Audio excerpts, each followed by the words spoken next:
আসসালামু আলাইকুম।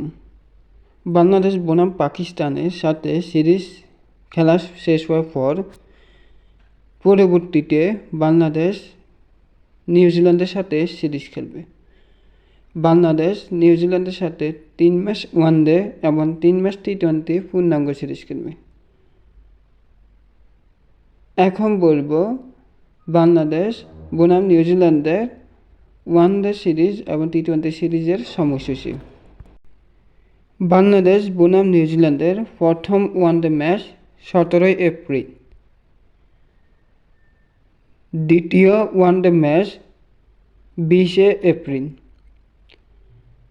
তৃতীয় ওয়ানডে ম্যাচ 23 এপ্রিল।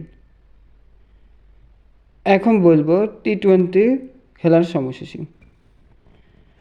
প্রথম টি-20 ম্যাচ 27 এপ্রিল। দ্বিতীয় টি-20 ম্যাচ 29 এপ্রিল। তৃতীয় টি-20 ম্যাচ 2 মে।